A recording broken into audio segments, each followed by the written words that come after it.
Selamat malam, Padre Fidelis terkasih. Selamat Ah, malam. Ya, pada malam hari ini kita bersama-sama dengan para devosan. Saya lihat cukup banyak yang hadir, tapi juga banyak yang terlempar karena gangguan internet.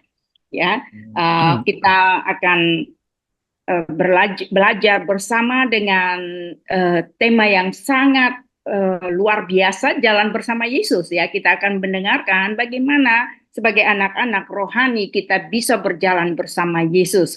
Oleh karena itu, mari kita mendengarkan pembelajaran pada malam hari ini, dan sebelumnya kita akan juga dapat doa pembuka dari Padre langsung. Silakan Padre.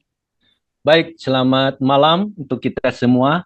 Baik, mari kita buka dengan doa dalam nama Bapa dan Putra dan Roh Kudus. Amin. Allah Tritunggal Maha Kudus, Bapa, Putra dan Roh Kudus, kami menyembah Dikau dalam roh dan kebenaran.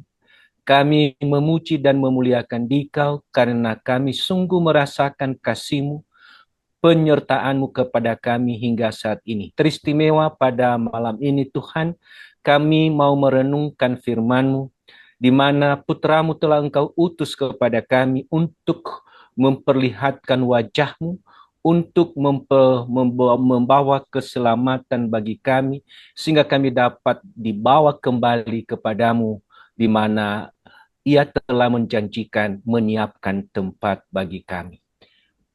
Allah Tritunggal Maha Kudus, kami serahkan seluruh pembelajaran malam ini ke dalam tangan-Mu. Semoga hati kami terbuka untuk semakin setia kepada Putra-Mu. Kepadamu lah pujian kini dan sepanjang segala masa. Amin. Dalam nama Bapa dan Putra dan Roh Kudus. Amin. Baik, saya sebelum kita mendalami tema ini, jalan bersama Yesus, maka marilah kita mendengarkan firman Tuhan dari apa yang telah disiapkan, yakni Yohanes bab 14 ayat 1 sampai 6. Diberi kesempatan kepada yang sudah dipilih. Baik, terima kasih Pak Dre. Saya akan bacakan firman Tuhan dari Injil Yohanes bab 14 ayat 1 sampai 6. Janganlah gelisah hatimu, percayalah kepada Allah, percayalah juga kepadaku. Di rumah Bapakku banyak tempat tinggal. Jika tidak demikian, tentu aku mengatakannya kepadamu, sebab aku pergi ke situ untuk menyediakan tempat bagimu. Dan apabila aku telah pergi ke situ dan telah menyediakan tempat bagimu, aku akan datang kembali dan membawa kamu ke tempatku, supaya di tempat di mana aku berada, kamu pun berada. Dan kemana aku pergi, kamu tahu jalan ke situ. Kata Thomas kepadanya, Tuhan, kami tidak tahu kemana engkau pergi.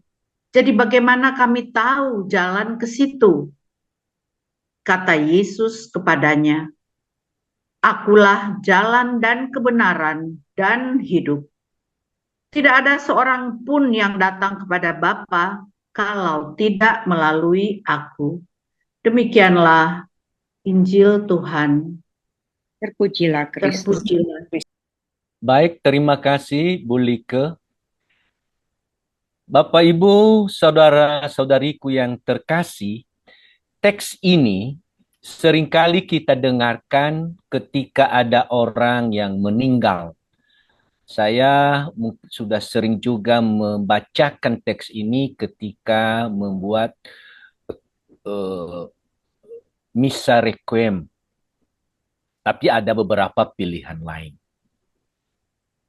Bukan tanpa alasan mengapa teks ini sangat sejalan dengan tema kita. Saya pilih teks ini karena tadi kita baca yang terakhir ayat 6, Yesus katakan, "Akulah jalan dan kebenaran dan hidup." Jadi tidak ada yang memungkiri ini. Yesus sendiri yang menyatakan itu, bahwa dirinya adalah jalan, kebenaran, dan hidup. Dan tidak ada seorang pun yang datang kepada Bapa kalau tidak melalui Yesus. Maka kita akan melihat lebih lanjut. Next.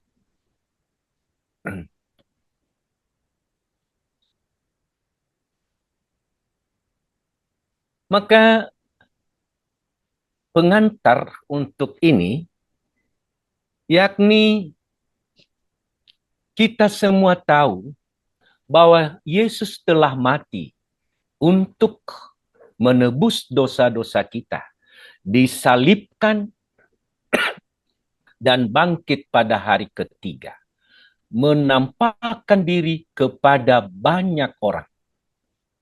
Tapi perlu kita catat, Maria Magdalena, yang baru saja Paus Fransiskus meningkatkan dari peringatan menjadi pesta yang 2 hari yang lalu dipestakan, Santa Maria Magdalena, yang pertama melihat Yesus yang bangkit. Mengapa Maria Magdalena ini sangat terpaut, terpesona pada Yesus? Karena Yesuslah yang menerima dia apa adanya, mengampuni dosanya, dan mencintai dia. Dan inilah yang mengubah cara hidup Magdalena. Maka ketika Yesus dikuburkan, ia pagi-pagi betul karena ia merasa sangat kehilangan. Ia datang ke kubur penuh keberanian, tidak takut siapapun, padahal para murid sembunyi-sembunyi, tapi dia tidak.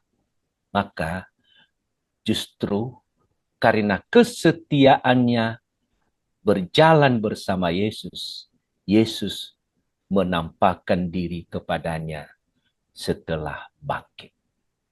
Inilah pengalaman iman Santa Maria Magdalena.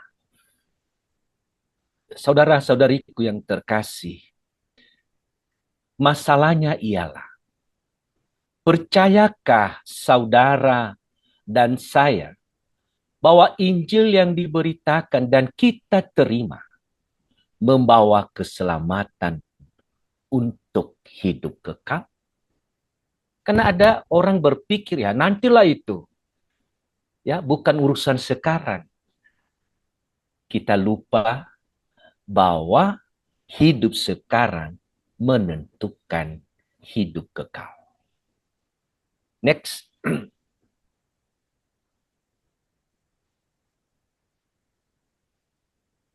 Mau nggak masuk hidup kekal? Itu pertanyaan untuk kita. Maksud saya ialah kalau besok kita mati meninggal, dipanggil pulang oleh Bapa, lalu pulangnya ke rumah Bapa di surga. Ya, bisa kita lihat Pengkhotbah ayat 12, ayat 7. Dan debu kembali menjadi tanah seperti semula, dan roh kembali kepada Allah yang mengaruniakannya. Jadi roh kita kembali kepada Allah. Ya, tapi persoalannya juga, apakah kita langsung atau hanya 2 tempat, surga atau neraka? Ada singgah sebentar, itu yang disebut purgatori, api pencucian. Ya, karena belum suci seperti para kudus. Ya, itu dia. Jadi barang siapa percaya kepada anak, ia beroleh hidup yang kekal. Tetapi barang siapa tidak taat kepada anak, ia tidak akan melihat hidup, melainkan murka Allah tetap ada di atasnya. Yohanes 3:36.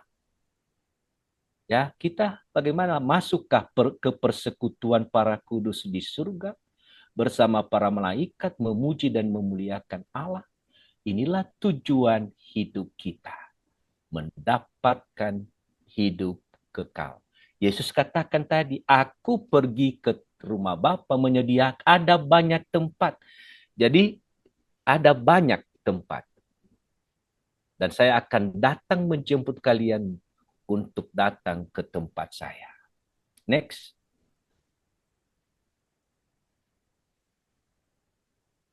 Aku berkata kepadamu, sesungguhnya barang siapa mendengar perkataanku dan percaya kepada Dia yang mengutus aku, yang mempunyai hidup yang kekal dan tidak turut dihukum, sebab ia sudah pindah dari alam maut, dari dalam maut ke dalam hidup. Yohanes 5:24. Dan inilah kesaksian itu. Allah telah mengaruniakan hidup yang kekal kepada kita, dan hidup itu ada di dalam anaknya. Barang siapa memiliki anak, ia memiliki hidup. Barang siapa tidak memiliki anak, ia tidak memiliki hidup. Semuanya itu kutuliskan kepada kamu, supaya kamu yang percaya kepada nama anak Allah, tahu bahwa kamu memiliki hidup yang kekal. 1 Yohanes bab 5, 11, 13. Jadi cukup banyak sebenarnya teks-teks yang sangat mendukung untuk itu. Tapi ini untuk meyakinkan kita bahwa ini bukan hanya perkataan semata. Yesus sudah mengungkapkan itu. Nah, lalu bagaimana dalam realitas hidup harian kita? Ini pertanyaan yang amat menantang. Next. Kalau kita perhatikan, banyak orang yang mengaku Katolik, tapi tidak pernah membawa Yesus dalam hidupnya. Banyak orang datang ke gereja. Ada yang setiap hari, rata-rata setiap minggu. Tetapi setelah pulang dari gereja, Yesus ditinggalkan di gereja dan dia pulang sendiri. Dia tidak membawa Yesus dalam hidupnya. Banyak orang Katolik dalam pekerjaan atau menjalankan bisnisnya tidak membawa Yesus. Sering dikatakan, bisnis, Yesus, Yesus. Mereka berjalan dengan kekuatannya sendiri dan berpikir dapat berjalan tanpa Yesus. Lalu akibatnya apa? Akhirnya mereka berjalan tanpa arah dan tidak tahu apa tujuan hidupnya. Seolah-olah tujuan hidup itu hanya mencari uang, mencari kekayaan, mencari kekuasaan, mencari kemasyhuran. Dan itu kalau sudah selesai, tidak pernah dibawa sedikit pun ke alam baka. Itu semua ditinggalkan. Yang tinggal ialah sejauh mana selama ini berjalan bersama Yesus. Next. Pertanyaan bagaimana rahasia, ya pertama, rahasia untuk tetap berjalan bersama Yesus.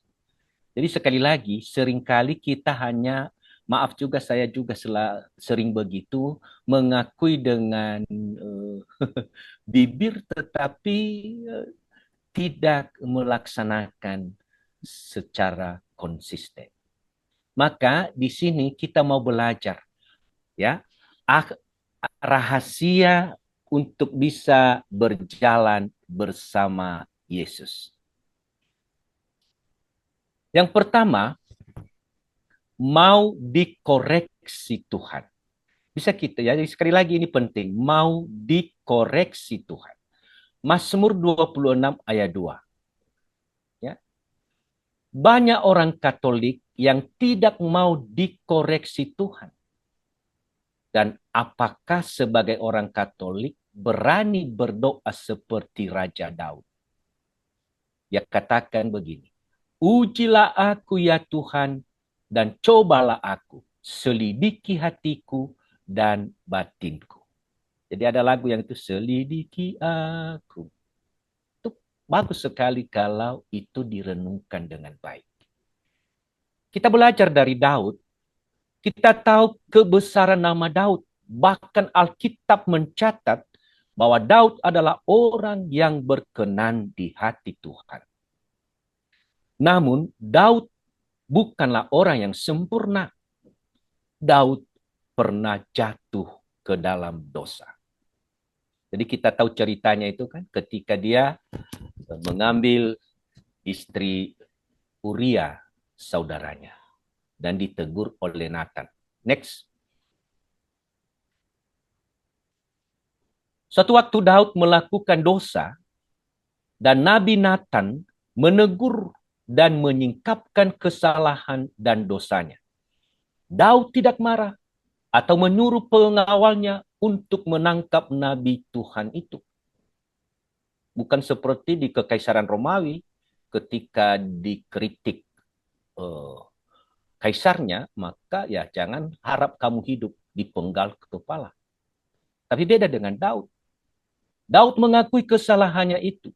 Mohon ampun kepada Tuhan. Daud menerima teguran keras itu dan membuka hatinya untuk dikoreksi Tuhan. Bahkan dalam Mazmur 26:2 kita baca bagaimana Daud meminta kepada Tuhan untuk menyelidiki hatinya, apakah masih ada yang tersembunyi dan tidak berkenan di hadapan Tuhan. Luar biasa kan?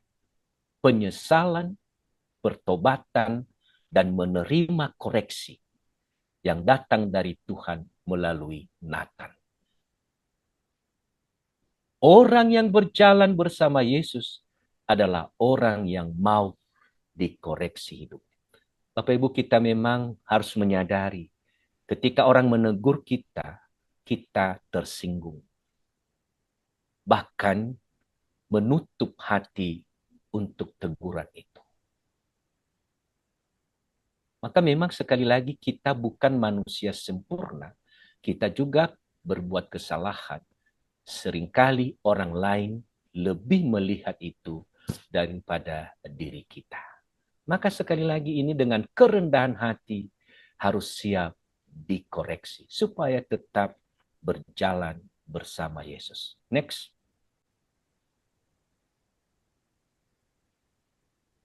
Beginilah firman Tuhan.